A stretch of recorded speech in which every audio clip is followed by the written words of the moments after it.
ఇవాళ దేశీయ స్టాక్ మార్కెట్లు నష్టాలతో ముగిశాయి. సెన్సెక్స్ సైకలాజికల్ ఫిగర్ 81,000 దిగువకు పడిపోయింది. మార్నింగ్ సెషన్ లో ఓ మోస్తరు లాభాల్లో కదలాడిన సూచీలు ఉదయం 11 గంటల తర్వాత అనూహ్యంగా నష్టాల్లోకి జారుకున్నాయి. ఇదే ట్రెండ్ ట్రేడింగ్ చివరి వరకు కొనసాగించాయి.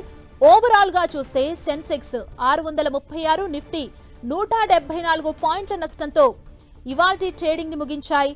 నిఫ్టీ ప్రధాన షేర్లలో Grasim, Shriram Finance, Mahindra and Mahindra, Bajaj Auto, Hindalco 1% లాభపడ్డాయి.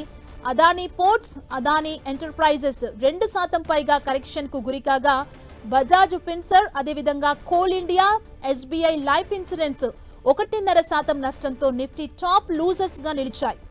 Crude oil ధర పెరగడం, సోమవారం ఒక్కరోజే దాదాపు 2,600 కోట్ల పెట్టుబడుల్ని ఎఫ్ఐఐలు వెనక్కి తీసుకోవడం మన మార్కెట్ సెంటిమెంట్ ని బలహీనపరిచింది.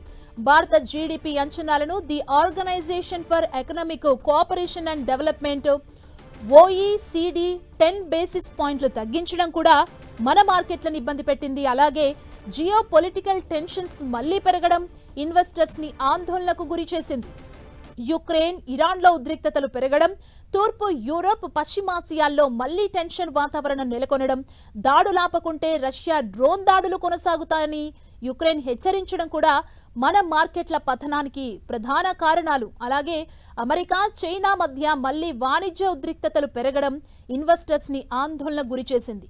సుంకాలను తగ్గించేందుకు చైనా ఒప్పందాన్ని ఉల్లంఘించిందని ఆరోపించిన ట్రంప్ చైనా స్టీల్, అల్యూమినియం ఉత్పత్తులపై సుంకాలను 50% పెంచాలని యోచిస్తున్నట్లు తెలుస్తోంది. ఇక ఈ వారం చివర్లో విడుదల కానున్న యుఎస్ జాబ్స్ డేటా, అలాగే ఈ శుక్రవారం వెలువడనున్న ఆర్బీఐ ఎంపీసీ సమావేశ నిర్ణయాల కోసం ఇన్వెస్టర్లు వేచి చూసే ధోరణిలో ఉన్నారు.